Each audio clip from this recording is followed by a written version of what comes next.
says that it has identified as many as 100 drones launched by Iran heading toward Israeli airspace, and Israel says that it has started to at least attempt to shoot down some of those drones over Syrian airspace, as Jordan is attempting to take down some of the drones that are above its airspace. At the same time, we just got this new alert from Israel's home command urging people that they do not need to stay as close to shelters as they had been in the previous hours, indicating that Israel and the Israeli Defense Force believe at this point that they will be able to take out the incoming threat as we await what could be these waves of drones sent over anytime this hour. All of this follows what happened earlier this morning when Israel says it targeted the heart of Iran's nuclear capabilities in an operation it calls Rising Lion.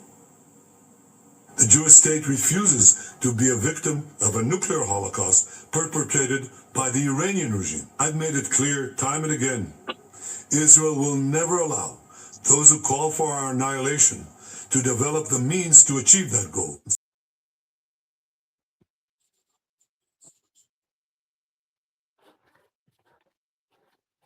Yeah, that's what's up, y'all. As you see, what they say, war is hell, right?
Live TV.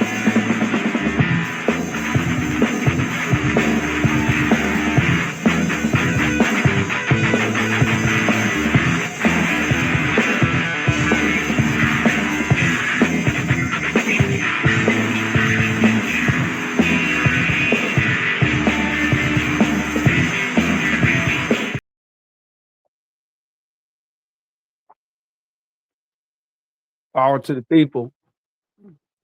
For those that don't know, they've been living under a rock, I guess. War in the Middle East with Iran with United States and Israel teamed up and bombed Iran right in the middle of peace talks at that. That's what Iran said. Said we were right in the middle of coming to a negotiation when out of clear blue sky we get bombed. So all negotiations are off the table now. They can forget about it. Trump tried to change the narrative and say he's the one saying uh, um, ain't no negotiating. But nah, it was them that said no negotiations. And don't get it twisted. Meanwhile,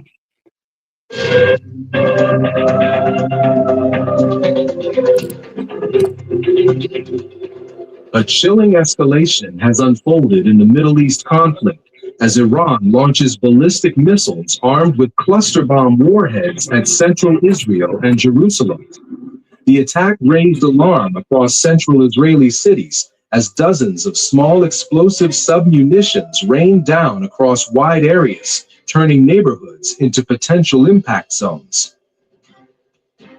Footage emerging from central Israel shows what appear to be submunitions falling from the sky after a ballistic missile strike. These small bombs are believed to have been released from a cluster warhead carried by an Iranian missile during the latest attack. According to the Israel Defense Forces, Iran has repeatedly used ballistic missiles fitted with cluster bomb warheads during the ongoing conflict. These warheads function very differently from traditional missile payloads. As the missile descends toward its target, the warhead opens mid-air. It then releases roughly 20 smaller explosive munitions, scattering them across a wide radius, estimated to be about 8 kilometers. Each of these submunitions contains approximately 2.5 kilograms of explosives. Once released, they have no propulsion or guidance systems of their own. Instead, they simply fall toward the ground, detonating on impact wherever they land. Military officials say the design dramatically expands the danger zone of a single missile. While each individual blast is smaller than that of a conventional missile warhead, the spread of multiple explosives across a large area increases the risk to civilians and infrastructure. In comparison, Iran's conventional ballistic missile warheads typically carry around 500 kilograms of explosives. Those warheads are capable of causing devastating destruction at a single impact site. But cluster warheads operate differently. Their objective is to spread explosive force across multiple locations simultaneously, creating widespread disruption and increasing the unpredictability of where damage may occur. During the latest Iranian attack, Israeli military assessments indicate that only a small number of missiles were launched in the salvo. However, the use of cluster munitions meant that each missile potentially produced dozens of separate impact points. Missile fragments and submunitions were reported to have struck several areas across central Israel. Israeli police say the impacts caused damage in multiple locations. In one central Israeli town, an impact from a submunition reportedly ignited a fire, prompting an emergency response from rescue teams. Air raid sirens had earlier sounded across Tel Aviv and surrounding areas as the missiles approached. Residents rushed to bomb shelters as the warning systems alerted civilians to the incoming threat. The latest attack marked the 8th missile assault launched by Iran since midnight, highlighting the intensity of the ongoing confrontation. Emergency medical services say that for now, there are no immediate reports of injuries following the latest strike. However, authorities continue to assess damage and search for unexploded submunitions that may still pose a risk. The Israeli Home Front Command has now informed residents in the affected areas that they may leave their bomb shelters. Even so, officials are urging civilians to remain close to protected spaces in case additional missile alerts are triggered. Footage captured at one of the impact sites shows debris scattered across the ground, believed to be fragments from a cluster bomb submunition. These glasses automatically turn into sunglasses in bright daylight. Overnight, Israel launching sweeping strikes against Iran, targeting its nuclear facilities, military sites, and top commanders. Several Iranian military leaders and nuclear scientists believed to be dead, and right now Israel is beginning to intercept drones sent from Iran in retaliation. But Israel says this is just the beginning of their operation. Israel will never allow those who call for our annihilation to develop the means to achieve that goal. Tonight, Israel... Your president, Donald Trump, said he was going to end all wars. So what happened? Seemed like the war machine keeps on rolling. And not only that, they killed their supreme leader. They want to call supreme leader. Let's just call him their top holy man. They killed him on Ramadan at the beginning of this conflict in Iran. Check it out. Yeah, Sandra, we just got this in literally 2 minutes ago, but Fox News can confirm that Iran's supreme leader, the Ayatollah Khamenei, is dead following Israeli strikes against his compound and location earlier today. A senior Israeli official confirming this news. Earlier tonight, Israel's Prime Minister Benjamin Netanyahu describing the strikes not only against the supreme leader, but against much of the Iranian leadership. We know the breakdown in strikes focused on leadership for the Israelis and military targets initially for the Americans, and has since expanded as this campaign is expected to continue in the days and possibly even weeks ahead. As we're looking at the current situation across the region, we're also gathering new information on what the Israelis have been doing against Iran. We are told from a military official that the largest Israeli Air Force sortie against any country in the world was conducted this morning with 200 Israeli fighter jets targeting 500 different locations, dropping hundreds of munitions on a variety of different targets inside of Iran. The Israelis, while they were going after leadership, were also looking to neutralize the incoming ballistic missile fire that has targeted their country throughout the day. Sirens sounded across Israel throughout the afternoon, sending millions of people into bomb shelters. But again, the takeaway here, the Israelis have killed Iran's supreme leader. That is being confirmed to Fox News by a senior Israeli official. John, Sandra. Okay, so Trey, you're obviously breaking that news for us just now. We'll be looking for reaction, obviously, on the ground in Iran and all over the Middle East region.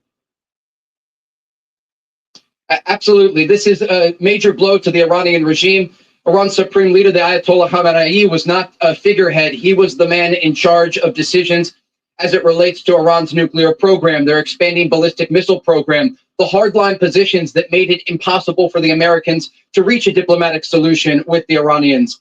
And that led to a variety of conversations behind the scenes. And I can also report, having just gotten off of a background call with a U.S. official, that there were attempts made by the Trump administration, really olive branches given to the Iranians at the negotiating table, asking them to find a solution on the nuclear issue.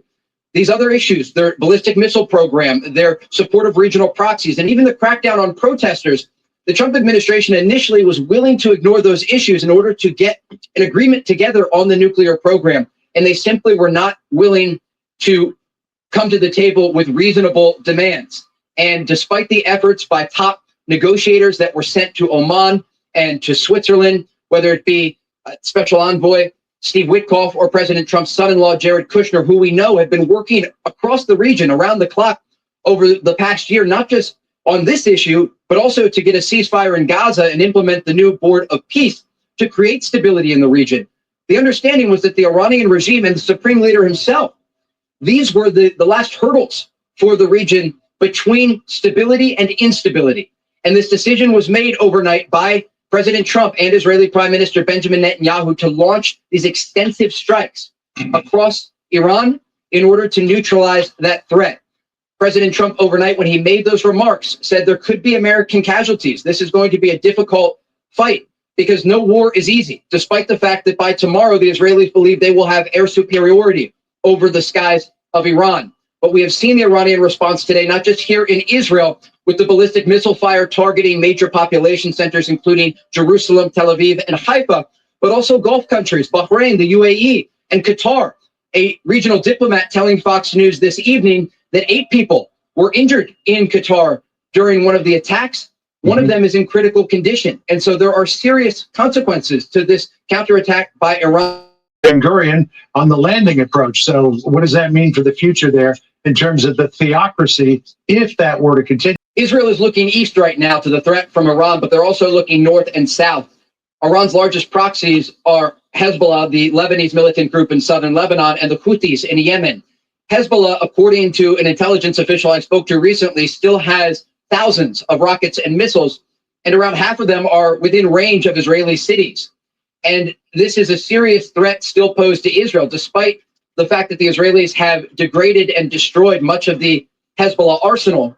It still poses a threat to Israel. You might remember, as we reported throughout the past 2.5 years, the Israelis decapitated the head of Hezbollah, Hassan Nasrallah, with a strike in the Dakhya neighborhood of southern Beirut.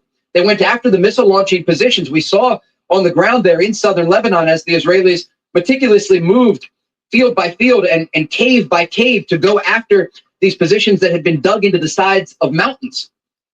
But despite those efforts, this is an organization that had decades of support from the Iranian regime, and they were able to smuggle in missiles and rocket components that now make up what is left of that arsenal. And while it is a smaller arsenal than before, it is a threat. And Hezbollah in the past, just the past several days, has said that if Iran's supreme leader was targeted, they would get directly involved in this war.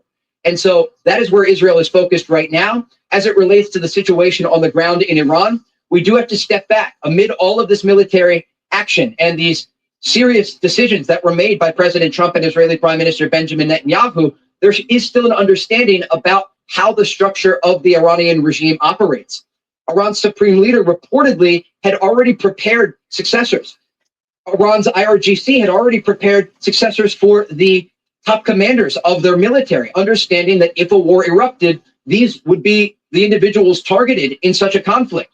And so this isn't over. This is actually just beginning. But it does raise questions about the future of the region and where things are headed once this does conclude. Also crossing right now, a source familiar to Fox News is saying some Gulf partners are responding to Iran defensively and offensively. Trey, since the last time you joined us, top of the last hour, we got word that President Trump had sat down for this several-minute interview with Axios, in which he said he believes he has several off-ramps from Operation Epic Fury, talking about how long this could take. It could end in 2 or 3 days, said the president. He could tell the Iranians, see you again in a few years if you start rebuilding your nuclear and missile programs. We're coming to you with breaking news. President Trump right now speaking live from the White House about Iran. Take a listen. To introduce, a lot of them are political champions, and we don't care about them today, right? Right, Duffy? But we have, most importantly, wonderful people that love our country. And before we begin, I think I will say a few words about what's going on with respect to our operation in the country of Iran. The United States military, together with the wonderful Israeli partners, continues to totally demolish the enemy far ahead of schedule and at levels that people have never seen before, actually. We're destroying more of Iran's missiles and drone capability every single hour, knocking them out like nobody thought was possible. As soon as they set off a missile, within 4 minutes, the launcher gets hit. They don't know what's happening. But we have the greatest military anywhere in the world. Their Navy is gone. 24 ships in 3 days. That's a lot of ships. Their anti-aircraft weapons are gone. So they have no air force. They have no air defense. All of their airplanes are gone. Their communications are gone. Missiles are gone. Launches are gone. About 60% and 64% respectively. Other than that, they're doing quite well. I said, what's left? But they're tough and they want to fight. And they're calling, they're saying, how do we make a deal? I said, you're being a little bit late. And we want to fight now more than they do. We've had 47 years, depending on the way you count it, but 47 years of horror with this group. And, when you see somebody walking down the street without their legs, without the arms, whose face is so badly affected and hurt, it mostly came from 95% Soleimani and Iran. And we, other presidents, lived with it. I didn't live with it. And so our people are doing a great job. Again, the greatest military anyone's seen. Thank you.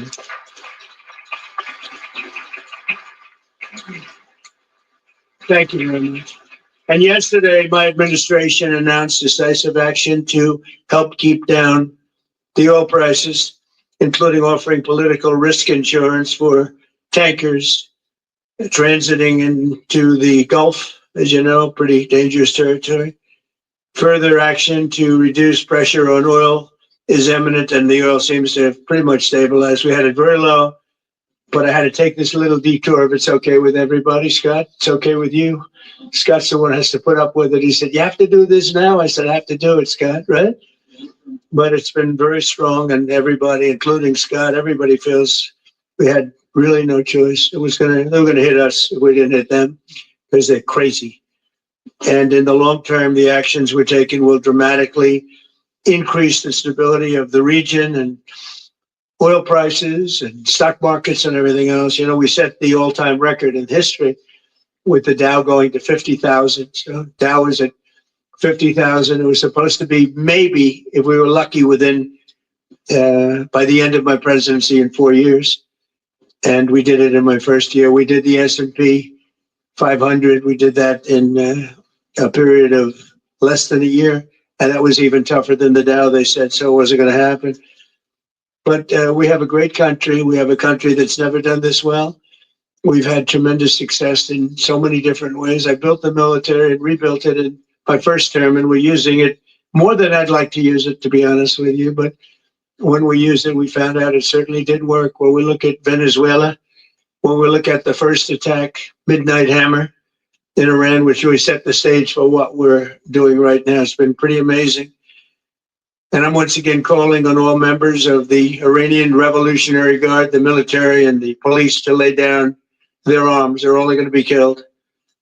And now is the time to stand up for the Iranian people and help take back your country. You're going to have a chance after all these years to take back your country. Accept immunity. We'll give you immunity. And we'll be giving you really the right side of history, because that's what it is. So you'll be perfectly safe with total immunity, or you'll face absolutely guaranteed death. And I don't want to see that. They don't want to see it either. We also urge Iranian diplomats around the world to request asylum and to help us shape a new and better Iran with great potential. It's a country with great potential. It's much better future for Iran. It's now beginning. It's going to be, I think, a great future. And the United States will ensure that whoever leads the country next, Iran will not threaten America or its neighbors, Israel, anybody. If you look at what happened, they had missiles aimed at all of these other countries, Qatar, Saudi Arabia, UAE, many others, that weren't really involved very much. And they had missiles aimed, well, they were aimed there long before this ever started. They were going after the entire Middle East. And then we came along. We blew up their party. So we have phenomenal people. I want to thank all of the people that have been involved. Marco, you've been doing a fantastic job. And you've been doing a fantastic job on a place called Cuba.